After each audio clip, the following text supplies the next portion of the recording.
Baik, seterusnya kita nak balik sedikit kepada perkembangan ekonomi dalam negara. Google Malaysia hari ini melancarkan Google Maps Street View Imaginary. Dan laporan lanjut kita bersama dengan Luqman Haris yang berada di lokasi di Ibu Negara. Luqman, hello. Terima kasih Nisa. Ya, Luqman, teruskan dengan laporan anda. Ya, terima kasih Nisa. Saya kini berada di bangunan Menara Axiata di HQ Google Malaysia untuk pelancaran Google Street View Coastline Imagery.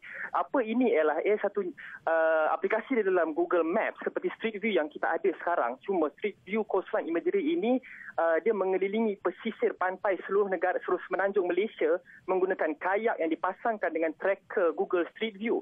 Jadi ini adalah yang pertama di dunia yang dibuat oleh Google, dan Malaysia terpilih sebagai negara pertama untuk menyertai program ini yang dibuat oleh Google.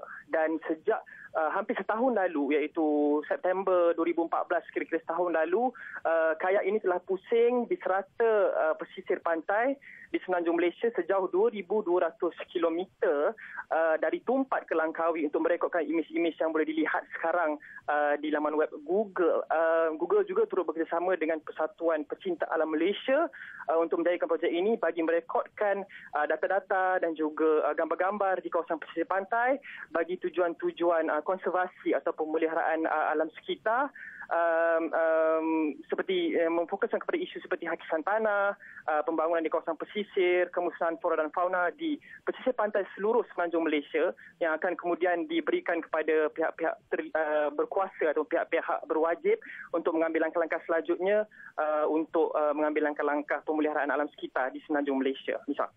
Luqman, boleh tak kita sentuh sikit mengenai isu-isu keselamatan? Mungkin ada dibangkitkan mengenai isu-isu keselamatan apabila Google Map Street View Imaginary ini dilancarkan. Sebab sebelum ini kita sedia maklum apabila Google Map ini dilancarkan telah berbangkit pelbagai termasuklah isu keselamatan. Luqman. Isu keselamatan saya lihat sini ada dua. Satu ialah terdapat juga sebelum ini ura-ura yang mengatakan bahawa pihak-pihak yang tidak bertanggungjawab akan menggunakan data dan imej yang diberi oleh Google ini untuk tujuan-tujuan yang tidak baik lah. Akan tetapi Google tadi saya telah menemu ramah pengarah urusan Google buat untuk rantau Asia Tenggara. Beliau berkata Google kini bekerjasama dengan pihak berkuasa tempatan, di samping pihak berkuasa tempatan daripada segi isu-isu alam sekitar, juga pihak berkuasa tempatan. Dan Google memberikan jaminan bahawa langkah-langkah telah diambil oleh mereka untuk memastikan data-data ini ataupun gambar-gambar dan sebagainya tidak digunakan oleh pihak yang tidak bertanggungjawab. Walau bagaimanapun mereka enggan menerangkan lebih lanjut mengenai apa langkah-langkah yang diambil tersebut atas sebab-sebab keselamatan juga. Satu lagi adalah keselamatan dari segi mereka mencasarkan bahawa ini akan membantu pihak Marine juga untuk menggunakan data-data ini untuk melakukan pemantauan. Sejak kebelakangan ini kan kita ada isu-isu seperti lanon dan penculikan di kawasan pesisir pantai kita. Nisa. Okey, baik. Terima kasih Luqman dengan laporan yang diberikan, dan pastinya Luqman akan kembali untuk membawakan laporan penuh dalam Buletin Awani dan juga Bisnes Awani yang seterusnya. Terima kasih Luqman dengan laporan yang diberikan. Jadi Luqman Haris yang memberi sedikit intipati mengenai liputan mengenai Google Maps Street View Imaginary.